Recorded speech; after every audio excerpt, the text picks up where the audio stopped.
It all starts with energy, and energy is followed by effort.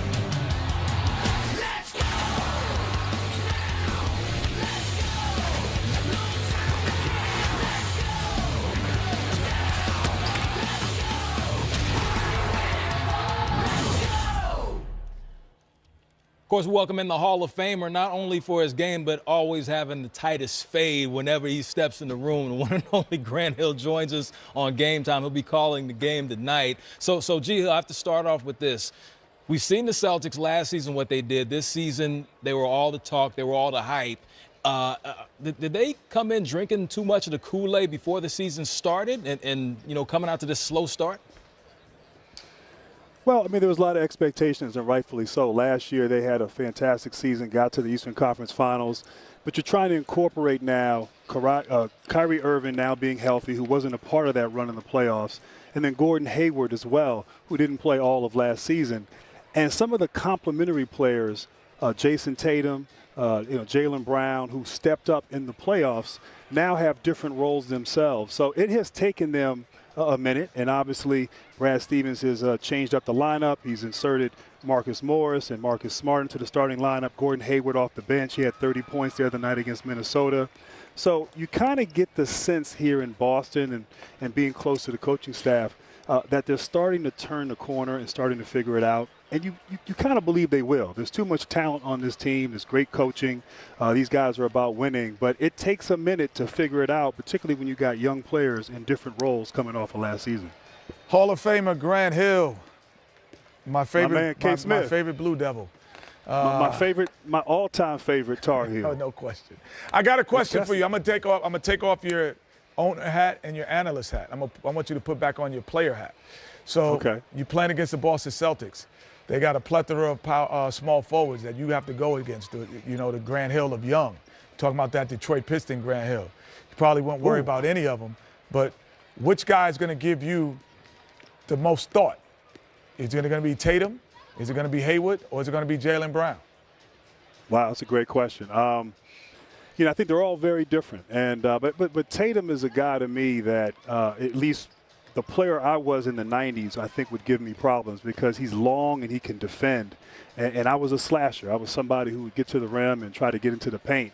And he would use his length to keep me in front of him. And then on the offensive end, he's going to make you work. He's so skilled. He's fundamental. He can post off the dribble, off the bounce. So that's somebody who, obviously for a lot of reasons, I love his game. I love who he is and how he plays. But a guy who has length on defense would have given me some trouble. But I would have tested him. I would have made sure he could slide the feet from side to side. I would make sure, he could definitely do that. But that's the guy that I would look forward to competing against, but also respect and know that he would give me a lot of trouble. Grant, we know your ankle and foot problems are very well documented throughout your career. Now, looking at Gordon Hayward, he seems to be coming into his own. Now, of course, as an owner, Kenny already asked you to take off the owner cap. But if you're a player, what types of things would you say to him as a teammate to encourage him to maybe assist him in getting through some of the struggles he's had coming back? And how do you think he looks so far this season? Well, I think having gone through that myself, it's a process. And for him, he missed all of last year, played in that first game in Cleveland. We all saw that horrifying injury. But it takes time, and you have to learn to mentally and emotionally get back, trust your body, trust that you're healthy. But the thing I would say is, look, don't be satisfied with where you are, but also don't be upset upset with where you are too. It's just a process. Commit to getting better every day, and if you can put together consecutive days, consecutive weeks, consecutive months of health, the basketball part will take care of itself. But to think you can just snap your finger after going through that injury, the mental, the emotional, the physical, all that's involved with recovering from an injury like that, and then come back, snap your fingers, and think you'll be back to where you were, that's not realistic. But he is starting to get his rhythm. We did meet with Brad Stevens, said they had a practice last week where he was the best Gordon Hayward they've seen all season. He then went and had 30 points against Minnesota off the bench. So there's a feeling that he's starting to get his rhythm, his timing, his confidence, his swag, as you young folks would say, Ro. And they're very encouraged and excited about that here in Boston. Hey, I got another Grant Hill '90s question, because when you went to Orlando, when you signed as a free agent, you looked at the style of play that they had kind of created, and you're like, I'm the top free agent. Doc Rivers has created this style. You and Tracy McGrady went down there. Now there's a plethora of teams that are vying to create a style of play to attract a guy like you back in those days. So now, Grant Hill, back in the 90s, about to get signed in. These are the teams with money, and they're creating a style of play. The Clippers, the Lakers, the Knicks, Brooklyn, and Sacramento. Now, these teams are trying to create a style of play to attract a Grant Hill. Where does Grant Hill go in the 90s? You know, of those teams that you mentioned, I do like the Clippers. You know, I like what they're doing. They have good pieces, but they don't have necessarily a superstar. So I'd be able to come in and play my game, my style. You have some veteran players who've been around, who've been in playoff games. You have some good young players who are starting to emerge. And I think that's a team that, okay, if I'm wearing my 90s hat, that I would say, you know, we have a chance to contend. We have a chance to compete. I know Golden State's out there in the West. I know LeBron James is out there as well. But I think the complementary pieces are really, really good. And you need a superstar, I think, to take you to that next level. There it is right there. Great answer by the Hall of Famer. Always taking us next level. Hey, Grant, thanks for joining us. We'll see you later on. Be good. Hey, Ro, I just want to say this, Kenny, man. I had Ro at Duke this year. I've converted him. He is part of the brotherhood now. So I just want to let you know. And it was so disgusting, Grant, only because the guy had never been to a basketball camp until I brought him over to Chapel Hill a year before. And then we give him all of this information on how to run basketball camps, and he takes it over to Duke. Yeah, that is the ultimate betrayal in all of history of sports. Well, Kenny, I'll just say this, Kenny. I was, as you know, a Carolina fan of yours. And at 16, I saw the light, and I converted. And so did Ro. He saw the light this summer, too. So it's not too late for you, if Kenny. God wasn't a Tar Heel, it wouldn't be Carolina Blue. This guy would not be Carolina Blue. Grant, thanks so much. It's all about the brotherhood. Oh, wow. Yes, sir. This is awesome. Gotta love the Tobacco Road talk. Have a good one, Grant. We'll talk to you soon. All right. Eastern Conference, we'll go back to pro basketball. You see the Raptors have the best record in the NBA. The Bucks, 76ers. The Celtics are a little bit behind those teams, but these are the contending teams that everybody expected to compete in the Eastern Conference and go compete against the Western Conference. So, Jet, we're looking at all these teams. Right now, out of the 4 teams on the screen, number one, who has the best chance to advance to the finals and win the finals? Still mad at you. Bruh. Going to camp. But and I'm mad at, you know what I'm mad at? Nolan Smith, the assistant coach at Duke. I brought him over to Chapel Hill for 2 years to be at my camp, and then all of a sudden he goes to Duke University. Now he's assistant coach there. I'm mad at him. Shouts out to Nolan Smith who got me a custom jersey. Whatever. Did y'all give me a custom jersey in North Carolina? Anyway, we don't need custom. You got to work for it. The question about the Eastern Conference. Toronto Raptors and the Milwaukee Bucks, to me, separate themselves because of this. When you watch them play every night, you know what to expect. And I'm not sure if I could say that about any other team in the Eastern Conference, 2 teams in the Eastern Conference. Even though some of them are having great records, and the Boston Celtics have a great track record from last year. But when I watch tonight against the Knicks, I'm not 100% sure what's going to happen and who's going to do it. I'm not 100% sure. So when you say you know what to expect, you're saying both of these teams have clear identities. And stability. Stability and structure bring success no matter what the crisis might be. So these guys have stability and stability and structure, which creates a success even in a crisis. When things aren't going well and you know what to go to. And that's what I really like about watching those 2 teams, because every night I'm pretty sure what I'm going to get. The Sixers are 8-3 since acquiring Jimmy Butler. You talked about you know what to expect with Milwaukee and the Raptors. What about the 76ers? I'm not sure yet. Why not? I'm still not sure. They have a lot of talent, but I'm not sure what I'm getting. I'm not sure what I'm getting from Ben Simmons.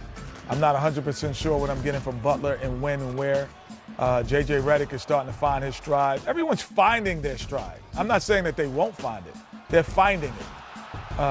Where those 2 teams have found it, kind of live in it.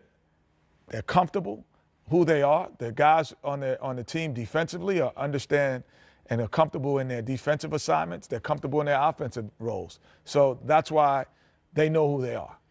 Is there anything that could prevent them from advancing, winning a series in the postseason? What are the main glaring weak spots for the 76ers? For the 76ers, it's just inconsistency, and inconsistency in outside shooting, because there comes a point where you're going to have to knock down consistently from the perimeter. And is Butler and Redick enough in the key moments to knock down shots? Because Redick is a guy that you can run off the three-point line, but Jimmy Butler at times you can't, because he can go by you. So are they enough? That would be it. Talent, Redick, Butler, Embiid, go on and on, Simmons, talent. But are they? Do you know what you're getting every night? No, I wouldn't say you do. Well, we always know what we'll get with you. Thanks, Jeff, for joining us. By the way, you mentioned the Raptors and Milwaukee Bucks. That will be on our network right here on NBA TV if you want to watch on Sunday. Pretty big game. Oh, that's a very big game. Very big game indeed. Of course, we're continuing on Game Time. We keep it moving. There you see Marcus Smart. There was a 500 team when he was coming off the bench, but they haven't lost. Never lost. Never lost. Started. There he is. You'll see him tonight on TNT, 8 p.m. Eastern. Don't miss it. Jet, appreciate you. Yo, man, row your boat segment coming up next time. We need a graphic for that. It's coming. Are 0-3 in games decided by 3 points or less and are 3 games under 500 on their home court. Can they return to the form they showed last season? We're going to find that out tonight when they take on the Houston Rockets. I just wrote that long lead-in for the Jazz, but we're going to talk Rockets first, if that's okay with you. I mean, I know you're a Rockets guy. So Carmelo's gone. Last time these two teams played, he scored 22. They won't have those 22 points a game. So the Rockets playing 500 basketball. Well, yeah, let's start with Carmelo. I think it's time for someone to pick him up. Okay. There's a lot of teams that could use a guy with his skill set. He's been sitting out for a while. So let's start there. I'm a Carmelo Anthony fan. I think that it's time for him to be picked up. Secondly, the Jazz, Houston, a good team for him would be San Antonio, but I'll stop there. Okay. But with the Rockets, they have a built-in excuse pad. They have a built-in excuse pad. They could say, hey, we had this Carmelo Anthony thing, and it didn't really work out. We were trying to figure, we made some trades. We had Trevor Ariza leave. Chris Paul's been out. They have a launching pad of excuses that you can really look at and say they're valid, and or they have validity. We don't know if they are valid, though. And so at this point, where you're 25 games in, usually you can tell who you are. The Rockets aren't sure who they are right now. And I know that they're saying, no one could beat us. I think Chris Paul said no one could beat us in 7 games. Well, right now you're not in the playoffs. So it has to get to a point where they are a staple. That's been the word of the night in the playoffs. And home court advantage, I think, is big for them because of the style of play. Because their style of play is really dictated on shots and shot selection. And a lot of times on the road, you're not able to get the same shots that you can in your home gym because of the pace of the game and the adrenaline that your fans bring.